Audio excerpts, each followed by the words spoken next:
Shalom मेरे मसीह में प्यारे भाई और बहनों, आपके साथ एक बहुत ही ज़बरदस्त टॉपिक के साथ जुड़ा हूँ। आज क्या है कि दुनिया में हम देख पाते हैं लोगों को सच्चाई पसंद नहीं है। इवन दुनिया में कुछ ऐसे कैटेगरी के लोग भी हैं जो सच्चाई को सुनना तो चाहते हैं। मीन्स वो चाहते हैं कि सच्चाई हमें कोई बताए, लेकिन उस सच्चाई को जब लोग बताते हैं तो वो ये भी नहीं चाहते कि ये सच्चाई मुझे सुनना पड़े और ये सुन करके मैं क्या हो जाऊं, मेरा दिन खराब हो जाए या मेरा जो सच सुनने का कैपेसिटी है वो ख़त्म हो जाए। टाइप 1 के लोग होते हैं जो सच्चाई को सुनना चाहते हैं। टाइप 2 के लोग ऐसा होते हैं जो जानते हैं कि कौन मुझे सच्चाई बता सकता है। वो जानते हैं कि कौन मुझे सच्चाई बता सकता है और वो कैसी सच्चाई बताएगा वो भी वो जानते हैं। मीन्स जानबूझ करके वो सोचते हैं कि मैं जिससे बात करने जाऊं वो कैसा सच्चाई बताएगा मैं ये भी जानता हूं, लेकिन वो सच्चाई वो ना बताकर मुझे मुझे जैसा सुनना चाहिए वैसा सच्चाई लोग बताए। ऐसा तरह का लोग भी पाया जाता है। क्या आपको यकीन नहीं है कि ऐसा तरीके का लोग पाया जाता है? आप अपने में भी देख सकते हो। और आज मैं बाइबल का एक बहुत बड़ा उदाहरण लेकर के आपके सामने आया हूँ, ये बात को पुख्ता आपको सिखाने के लिए, समझाने के लिए कि ऐसा भी लोग हम बाइबल में देख पाते हैं। वो दूसरे कैटेगरी के लोग हैं जो ये चाहते हैं कि मुझे सच्चाई कौन बता सकता है और वो सच्चाई कैसी होगी ये जानते हैं, लेकिन फिर भी वो क्या करते हैं, चाहते हैं कि मैं जो उनसे पूछूं वैसा वो सच्चाई मुझे ना बताए। इस टाइप के लोग, तो इस टाइप के लोग में मैं आप लोगों को एक दो राजाओं के बारे में बताने वाला हूं जो कि बाइबल का राजा है। बाइबल का राजा मतलब एक इज़राइल का राजा एंड दूसरा यहूदा का राजा। इज़राइल का राजा आहाब के बारे में आपने बहुत कुछ सुना होगा एंड दूसरा राजा है यहूदा का राजा यहोशापात। जब आप दूसरा इतिहास उसका 18वां अध्याय पढ़ेंगे वहां पर दो राजा के विषय में आपको मिलेगा। पहला राजा यहोशापात, दूसरा इज़राइल का राजा आहाब। तो इन दोनों के बीच में सामधियाना रिश्ता होता है और सामधियाना रिश्ता में ये लोग डिस्कस करते हैं अपने में कि हमें गिलाद के रामोत पर चढ़ाई करना है। ठीक है, गिलाद के रामोत पर चढ़ाई करना है। गिलाद देश में शायद रामोत कोई जगह का नाम है, वहाँ पर वो लोग चढ़ाई करने के बारे में, युद्ध करने के बारे में सोच रहे थे। ये इज़राइल का राजा आहाब यहूदा के राजा यहोशापात को एक प्रस्ताव देता है। तो यहोशापात बोलता है जैसा मेरा प्रजा वैसा तुम्हारा प्रजा है। लेकिन यहूदा के राजाओं में से बहुत सारे ऐसे थे जो कुछ भी करने से पहले पहले परमेश्वर को पूछते थे या वो परमेश्वर से पूछते थे क्या मुझे चढ़ाई करना चाहिए या नहीं करना चाहिए। युद्ध से पहले ये पूछा करते थे। तो यहोशापात ने क्या किया, यहोवा से आज्ञा लेने के लिए अपने नबियों को बोला। कोई 400 मनुष्य थे उस वहाँ पर नबी लोग, उन लोगों से पूछा क्या मैं गिलाद के रामोत पर चढ़ाई करूं, मीन्स लड़ने के लिए निकलूं। तो वो लोग नबी लोग उसको क्या बोल देते पता है, बोलते हैं हाँ जाओ, परमेश्वर गिलाद को तुम्हारे हाथ में कर देगा। इस टाइप से वो लोग झूठी भविष्यवाणी करते हैं। क्या भविष्यवाणी करते हैं? झूठी। पॉइंट टू बी नोटेड, एक पॉइंट नोट कर लीजिए। कभी कभी क्या होता है कि मैं बहुत बड़ा इंसान हूँ, मीन्स सोच लीजिए कि मैं किसी पोस्ट पर हूँ एंड क्या होता है कि आपके नीचे वाले लोग जिससे आप पूछोगे कि भाई मैं कैसा हूँ, मुझे ये काम करना चाहिए नहीं करना चाहिए, वो आपके पोस्ट को इज्जत देते हुए या आपके पोस्ट से डरते हुए कि आप उस पोस्ट पर हो, आपके बातों में हाँ मिलाएंगे। एंड कुछ ओवर स्मार्ट लोग होते हैं जो आपको गलत डिसीजन भी करने के लिए कहेंगे और जो आपको गलत राय भी देंगे। यहाँ पर ये 400 नबी राजा यहोशापात को ये राय देते हैं कि जाओ, कोई दिक्कत वाली बात नहीं है, तुम चढ़ाई करो, यू विल विन, तुम जीतोगे। ऐसा होता है, जीतोगे तुम। लेकिन क्या होता है ना, यहोशापात ये पूछता है क्या यहाँ यहोवा का और कोई नबी नहीं है जिससे हम पूछ लें। वो 400 नबियों की बातों पर भरोसा नहीं करके यहोशापात ने क्या किया, इज़राइल के राजा से पूछा या आहाब से पूछा कि यहाँ कोई और यहाँ कोई और नबी नहीं है जिससे हम लोग पूछे। यहोवा का कोई और नबी नहीं है जिससे हम लोग पूछे। इज़राइल का राजा आहाब ये बोलता है एक है, उसका नाम है मिकाया, है ना, एक है मिकाया, लेकिन वो कभी हमारे हित में बात नहीं करता है। हित में मतलब मुझे जो करना है मैं सोचता हूँ कि मैं गिलाद पर चढ़ाई करूँगा तो मैं जीत जाऊँगा, लेकिन वो मेरे हित में बात नहीं करता। वो बोलेगा कि भाई ये नहीं कर पाएगा, मीन्स वो बोल रहा कि हम जो सोचते हैं उसके विपरीत ही वो बात करता है ना। तो वहां पर क्या बोलता है जरा मैं पढ़ के सुना देता हूँ।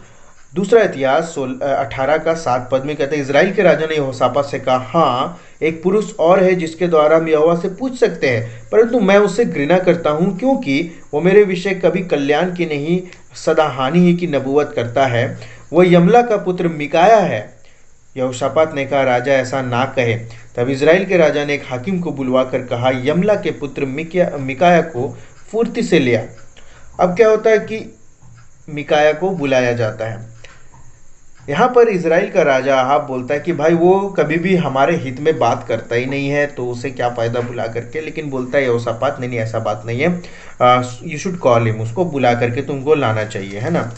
अब क्या होता है कि मिकाया को बुलाने के लिए भेजा जाता है, और 12वां पद में 18 का 12 में ऐसा होता है, और जो दूत मिकाया को बुलाने गया था उसने उससे कहा, सुन, नबी लोग एक ही मुंह से राजा के विषय शुभ वचन कहते हैं, सो तेरी बात उनकी सी हो, तू भी शुभ वचन कहना। तो मिकाया बोलता है, मिकाया ने कहा, यहोवा के जीवन की सौ, जो कुछ मेरा परमेश्वर कहे वही मैं भी कहूंगा। मिकाया बोलता है, जो मेरा परमेश्वर कहने को बोलेगा वही मैं कहूंगा। एक मिकाया के अंदर, मैं यहाँ पर बाइबल जब पढ़ रहा हूँ तो मैं एक एटीट्यूड देख पाता हूँ मिकाया के अंदर में। That is not the bad attitude, वो बैड एटीट्यूड नहीं है, एक एटीट्यूड देख पाता हूँ कि जब वो जा रहा है, जो उसको बुलाने गया जो दूत, वो उसको रास्ते में बोलता है, भाई देखो 400 नबी जो है वो कल्याण का बात कह रहा है राजा के ऊपर में, कि वो युद्ध करे, कोई दिक्कत वाली बात नहीं है, नबूवत कर रहे हैं, लेकिन तुम भी जा करके हम ही लोग का सपोर्ट में बात करना। तो मिकाया यहाँ पर, मुझे लगता है, मैं मिकाया की जगह पर अपने आप को रख करके ऐसा सोचा कि मुझे वहाँ क्या करना चाहिए एज ए मिकाया। जब मैं मिकाया का रोल अगर अदा कर रहा हूँ तो मिकाया की तरह सोचने पर क्या होगा। मिकाया बोलता है, चलो देखते हैं क्या होता है। तो मिकाया वहाँ पहुँचा। मिकाया वहाँ पहुँचने के बाद जब वह कहे कि 14 पद में, जब वो राजा के पास आया तब राजा ने उससे पूछा, हे मिकाया, क्या हम गिलाद के रामोत पर युद्ध करने को चढ़ाई करें अथवा मैं रुका रहूं। उसने कहा, हाँ तुम लोग चढ़ाई करो और कृतार्थ हो, और वे तुम्हारे हाथ में कर दिए जाएंगे। यहाँ पर मिकाया बोला, कोई दिक्कत नहीं भाई, आप चढ़ाई करो, तुम्हारे हाथ में कर दिया जाएगा। लेकिन अहाब यहाँ पर जान रहा है, अहाब यहाँ पर जान रहा है कि ये जो सामने वाला जो बोला है ना, उसका बोलने का भाव से ही पता चल गया, ये अपने मन से बोल रहा है। मीन्स हमारे बात में हाँ मिलाने के लिए बोल रहा है। ये सच्चाई को नहीं बोल रहा है, जो इसको बोलना चाहिए वो ये नहीं बोल रहा है। इतना अच्छी रीति से इजराइल का राजा अहाब मिकाया को जानता था। अब देखिए क्या बोलता है उसके बाद। राजा ने उससे कहा 15वां पद में, मुझे कितनी बार तुझे शपथ धराकर चिताना होगा कि तू यहोवा का स्मरण करके मुझसे सच ही का। अहाब जानता था कि भाई जो बोल रहा है ये हम लोग का जैसे बोलने का है बोल दे रहा है। एटीट्यूड जो है उसके अंदर में, जैसे कि मैंने कहा कि मैं अगर मिकाया की जगह होऊंगा, सोचूंगा ठीक है भाई जाओ, तुम लोग कृतार्थ हो, तुम लोग जीतोगे, इस तरीके के सब बोल दिया, ठीक है ना। लेकिन राजा बोलता है, कितना बार तुझे समझाना पड़ेगा, जो यहोवा बोलता है वही बोलो। अब देखिए जैसे ये बात है कि यहोवा क्या बोल रहा है, तुरंत मिकाया का आंसर क्या होता है। 16 पद में मिकाया ने कहा, मुझे सारा इजराइल बिना चरवाई की भेड़ बकरियों की नाई पहाड़ों पर तितर बितर दिखाई पड़ा, और यहोवा का वचन आया कि वे तो अनाथ हैं, इसलिए हर एक अपने अपने घर कुशल क्षेम से लौट जाएं। तब इजराइल के राजा ने यहोशापात से कहा, क्या मैंने तुझसे ना कहा था कि वह मेरे विषय कल्याण की नहीं हानि ही की नबूवत करेगा। मिकाया ने कहा, इस कारण तुम लोग यहोवा का ये वचन सुनो, मुझे सिंहासन पर विराजमान यहोवा और उसके दाहिने बाएं खड़ी हुई स्वर्ग की सारी सेना दिखाई पड़ी। तब यहोवा ने पूछा, इजराइल के राजा अहाब को कौन ऐसा बहकाएगा कि वो गिलाद के रामोत पर चढ़ाई करके कहता है। तब किसी ने कुछ और किसी ने कुछ कहा। निदान एक आत्मा आकर यहोवा के सम्मुख खड़ी और कहने लगी, मैं उसको बहकाऊंगी। यहोवा ने पूछा, किस उपाय से। उसने कहा, मैं जाकर उनके सब नबियों में बैठ के उनसे झूठ बुलवाऊंगी। यहोवा ने कहा, तेरा उसको बहकाना सफल होगा, जाकर ऐसा ही कर। इसलिए सुन, अब यहोवा ने इन नबियों के मुख में एक झूठ बोलने वाली आत्मा बैठाई है, और यहोवा ने तेरे विषय हानि की बात कही है। अब बात क्या होता है, तुरंत अहाब समझ जाता है। अहाब यहोशापात को बोलता है कि देखा, बोला था ना ये मेरे विषय में कभी सही बात करेगा नहीं, हानि का ही बात करेगा। आहाब वही दूसरा टाइप के लोगों में आता है जो ये चाहता है कि मैं जिस आदमी से बात कर रहा हूँ उसका आंसर क्या होगा, वो आदमी मुझे सच्चाई बताएगा, फिर भी मैं उस सच्चाई को जानता हूँ कि वो मेरे लिए क्या बताएगा, लेकिन फिर भी उम्मीद करता हूँ कि वो उस सच्चाई को ना बता करके मुझे जो अच्छा लगता है वो बताए। जैसा कि 400 नबी, झूठे नबी वहाँ पर नबूवत कर रहे थे। इफ़ अगर आप देखो संख्या के तौर पर 400 नबी उधर और एक नबी मिकाया, लेकिन 400 नबी राजा का हित का बात कर रहा है, मिकाया राजा का हानि का बात कर रहा है। लेकिन उस एक नबी के पास परमेश्वर का वचन था, उन 400 नबियों के पास नहीं। क्योंकि डिस्कशन हो रहा था, मिकाया एक दर्शन देखता है जिसमें वो देखता है कि एक आत्मा पूछता है परमेश्वर से कि ये जो राजा अहाब का सेना को बहकाने का काम कौन करेगा, अहाब को मार्ग भटकाने का काम कौन करेगा। यहोवा से पूछती एक आत्मा आकर के, तो यह बोलता है किस उपाय से तुम उसको बहकाएगा। तो वो बोलती है कि मैं उसके नबियों में बैठ करके उससे झूठ बुलवाऊंगा। ठीक 400 नबी, उनके झूठे नबी उनको झूठ बुलवा रहे हैं। और यहाँ पर बोलता है कि परमेश्वर तुम्हारा हानि करेगा, इसलिए भाई तुम, ये लोग जो बोल रहा है ये झूठ बोल रहा है, तुम्हारा हानि ही होगा। नाम और यहाँ पर आता है सिदकिय्याह 23वें वचन में, तब कन्नाना के पुत्र सिदकिय्याह ने निकट जा मिकाया के गाल पर थप्पड़ मार के पूछा, यहोवा का आत्मा मुझे छोड़कर तुझसे बातें करने को किधर गया। उसने कहा, जिस दिन तू छिपने के लिए कोठरी से कोठरी में भागेगा तब जान लेगा। इस पर इज़राइल के राजा ने कहा कि मिकाया को नगर के हाकिम आमोन और राजकुमार योआस के पास लौटाकर उनसे कहो, राजा यूँ कहता है कि इसको बंदीगृह में डालो, और जब तक मैं कुशल से ना हूँ तब तक इसे दुख की रोटी और पानी दिया करो। तब मिकाया ने कहा, यदि तू कभी कुशल से लौटे तो जान, यहोवा ने मेरे द्वारा नहीं कहा। फिर उसने कहा, हे लोगों, तुम सब के सब सुन लो। अभी क्या होता है, सिदकिय्याह मिकाया के सामने जाकर के उसे एक थप्पड़ मारता है। सच्चाई बताने के चलते थप्पड़ मारा गया, ठीक है। और पूछता है कि यहोवा का आत्मा मुझसे बात करना छोड़ करके तुम्हारे उधर किधर गया कब, ठीक है ना। तो मिकाया क्या बोलता है, जब तू कोठरी से कोठरी भागेगा ना तब तुमको समझ में आएगा। मीन्स यहाँ पर मिकाया ने साफ बोला कि तुमको भागना पड़ेगा कोठरी से कोठरी।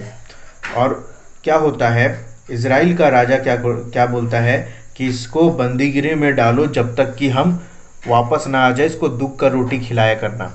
मिकाया फिर बोल देता है कि यदि तू कभी कुशल से लौटे तो याद रखना ये जो वचन मैंने कहा वो परमेश्वर की ओर से नहीं था। सच्चा लोग एकदम हिम्मत बांध करके बोलते हैं मेरे प्यारे भाई और बहनों। मिकाया ने बोला कि याद रखना अगर तुम वापस लौट आया तो ये वचन मेरा बोला हुआ नहीं। और आपको बता दूं, अहाब कभी लौट करके वापस नहीं आया।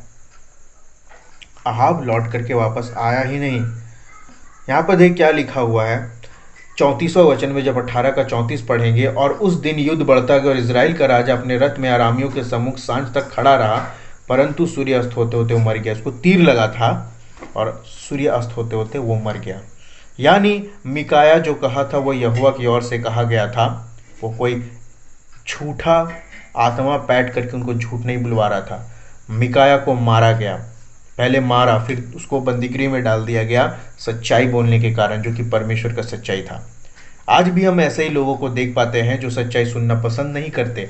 उन्हें जब बाइबल से बताया जाता है, बाइबल से सिखाया जाता है, वो अपने पास्टर को पापा मम्मी इतना ज़्यादा मान चुके हैं क्योंकि पापा मम्मी गलती भी करते तो उन्हें सूझता नहीं है। लोग बोलते हैं उनके पास इतने भीड़ क्यों है, 400 लोग, 400 झूठे नबी। 400 तो भीड़ होती है ना, 400 तो लोग होते हैं जो एक से ज़्यादा होते हैं। क्या भीड़ का मतलब है कि वो सच बोल रहे हैं? नहीं, भीड़ का मतलब ये नहीं कि वो सच बोल रहे हैं, बल्कि बाइबल में क्या लिखा हुआ देखना पड़ेगा। एक मिकाया, 400 झूठा नबी जो कुशल शेम का बात कर रहे थे, लेकिन मिकाया ने कहा भाई लौट करके नहीं आओगे अहाब जो तुम बात सोच रहे हो। ये होता है परमेश्वर का वचन। तो दूसरा टाइप के लोग आज दुनिया में सबसे ज़्यादा पाए जा रहे हैं। वो उम्मीद करते हैं कि सामने जा कर के सच्चाई का पता करें। वो सच्चाई जानते हैं लेकिन क्या करेंगे, मम्मी पापा के जाल में फंसे हुए हैं, है ना।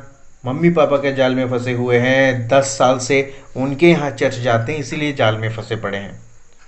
मुझे लोग क्या कहेंगे, मैं तो इनका इतना बड़ा भक्त हूँ, लोग क्या कहेंगे, ये वो। लेकिन सच्चाई के लिए किसी को छोड़ना नहीं चाहते, गलत चीज़ को छोड़ना नहीं चाहते। उनका भी हाल होगा जो कि बाइबल में लिखा हुआ है। और मैं फिर से आज बोलता हूँ, न्याय के दिन में पता चल जाएगा कि कौन सच्चा था और कौन झूठा। उस दिन अगर मैं सच्चा हूँ तो उस दिन आपको पता चल जाएगा, और अगर सच्चा नहीं हूँ तो सोच लेना कि मैंने वो वचन परमेश्वर की ओर से नहीं अपनी ओर से कहा था। शालोम, जय मसीह की।